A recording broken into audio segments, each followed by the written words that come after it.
Hi friends, ఈ వీడియోలో మనం ప్లంబింగ్ని ఎలా ఇన్స్టాల్ చేస్తారనేది చూడవచ్చు. ఫస్ట్ ఆఫ్ ఆల్ మనం బాత్రూంలో చూస్తున్నాం. మేము ఇక్కడ డౌన్ స్లాబ్స్ అంటే సంకన్ స్లాబ్స్ అయినా నార్మల్ ఫ్లోర్ లెవెల్ కన్నా ఇవి కొద్దిగా డౌన్గా పెడతాం. సో ఇది మనకు వచ్చేటప్పుడు నార్మల్ ఫ్లోర్ లెవెల్. మనం చూసుకుంటే 1 feet థిక్నెస్ అనేది, డెప్త్ అనేది 1 feet డౌన్గా పెట్టాం అన్నమాట. చెక్ చేసుకోండి. సో 1 feet థిక్నెస్ డౌన్లో పెట్టిన స్లాబ్ని. సో ఈ 1 feet ఏంటంటే మనకి ఫ్యూచర్లో అయినా సరే మనకి ప్లంబింగ్ మెటీరియల్ అంతా అయిన తర్వాత, ప్లంబింగ్ పైప్ లైన్స్ అన్ని పెట్టిన తర్వాత కింద వాష్ బేసిన్స్, టాయిలెట్స్ సో వస్తాయి. సో వాటి నుంచి అవుటింగ్కి అవుట్పుట్ తీసుకెళ్ళే పైప్స్ ఏవైతుంటాయి కొద్దిగా హెవీ డైమెన్షన్స్ ఉంటాయి కాబట్టి వాటిని మనం డౌన్ స్లాబ్స్ నుంచి తీసుకుపోతాం. సో అప్పుడు మనకి ఫినిషింగ్ వచ్చేటప్పటికి మనకి ఫ్లోర్ లెవెల్ వచ్చేది. సో ఫ్లోర్ లెవెల్ వచ్చేటప్పటికి మనకి వాటర్ అనేది ఎక్కడైనా లీక్ అయినా కూడా కింద పక్క వెళ్తే తప్ప మనకి ఫ్లోర్లో అంటే ఈ వాల్ నుంచి ఏదైతే వాల్ కనిపిస్తుందో ఈ వాల్ నుంచి మనకు లోపల పక్క అనేది వాటర్ అనేది అబ్జర్వ్ అవ్వద్దు. సో దాని గురించి మేము సంకల్ స్లాబ్స్ ప్రిఫర్ చేసాం.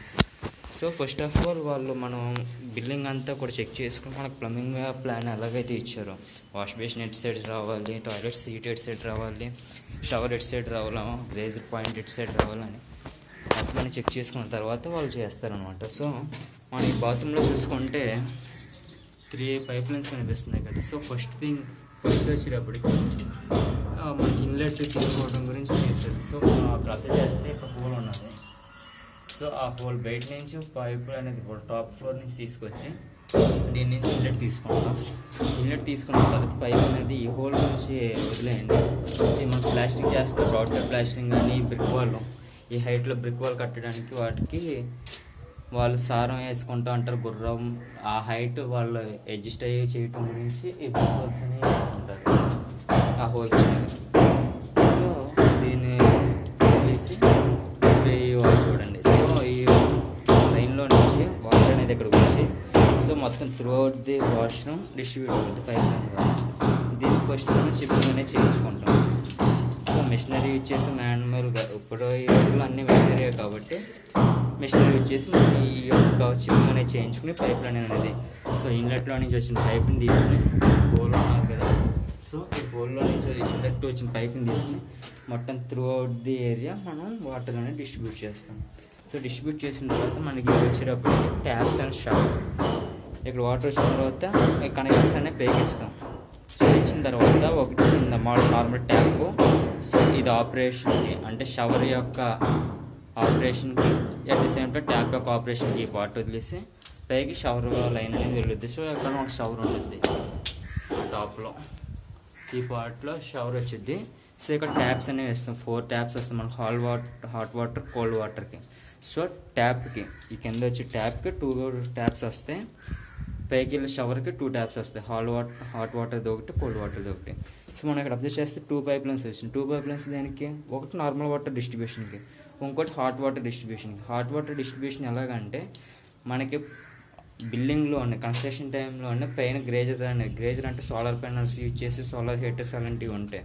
So throughout the building వాళ్ళకి కావాలనుకున్నప్పుడు అవి యూజ్ చేస్తారు. అలాంటప్పుడు ఇన్లెట్ అనేది మనకు 2 వస్తాయి. ఇప్పుడు ఇక్కడ 1 ఇన్లెట్ వచ్చింది కదా, సో 2 ఇన్లెట్లు వచ్చి హాట్ వాటర్ పైప్ లైన్ ఒకటి వచ్చింది, కోల్డ్ వాటర్ పైప్ లైన్ ఒకటి వచ్చింది. బట్ మనకి ఈ బిల్డింగ్ మేము కన్స్ట్రక్ట్ చేసిన బిల్డింగ్ అది లేదు కాబట్టి నార్మల్ వాటర్ లైన్ అనేది రన్ చేస్తాం. నెక్స్ట్ వచ్చి దాన్ని మనకు హాట్ వాటర్ కావాలంటే గ్రేజర్స్ ప్రొవైడ్ చేసుకున్నాం. సో గ్రేజర్కి ఒక పాయింట్ వచ్చారు. సో ఇక్కడ గ్రేజర్ అనేది ఇస్తాం. సో మీకు క్లారిటీగా ఉన్నది కదా, ఈ పార్ట్లో గ్రేజర్ అనేది వస్తుంది. ఒక లైన్ అనేది ఇన్లెట్ తీసుకొని వద్ది. సో ఈ లైన్ నుంచి ఇన్లెట్ ఇక మనకు అవుట్ ఇచ్చారు కదా, వచ్చిన ఇన్లెట్ నుంచి దీని నుంచి పైకి వెళ్ళి ఇక్కడ ఇన్లెట్ అనేది తీసుకుని గ్రేజర్కి ఈ పక్క దానిలో నుంచి అవుట్లెట్ బయటకు వచ్చి ఈ పైప్ ద్వారా 2 పైప్స్ ఏవైతే ఇచ్చామో ఇంకో పైప్ ద్వారా హాట్ వాటర్ అనేది through out the bathroom circuit అవుతుంది. సో ఈ విధంగా ప్లంబింగ్ అనేది చేస్తున్నప్పుడు చాలా కేర్ తీసుకుని జాయింట్స్ ఎక్కడైతే వేస్తున్నారో గమ్మునేది కరెక్ట్గా పెడుతున్నారో లేదా అనేది చూసుకోవాలి. At the same time cut చేస్తారు కదా, సో కట్ చేసిన తర్వాత ఇప్పుడు ఏదైతే కట్ చేస్తున్నారో అది కట్ చేసిన తర్వాత వాటర్ అనేది ఉందా లేదని కూడా చెక్ చేసుకోవాలి. మనం మాన్యువల్గా మిషనరీతో కట్ చేసిన మిషనరీతో గాడులు కొట్టిన తర్వాత కొంచెం పీసులు ఉండిపోతాయి కాబట్టి అలాంటి వాళ్ళు చేస్తున్నట్టు మాన్యువల్గా చేసుకోవాలి. Thank you for watching my video friends. మీకు ఏమైనా డౌట్స్ ఉంటే కింద కామెంట్ సెక్షన్లో కామెంట్ చేయండి.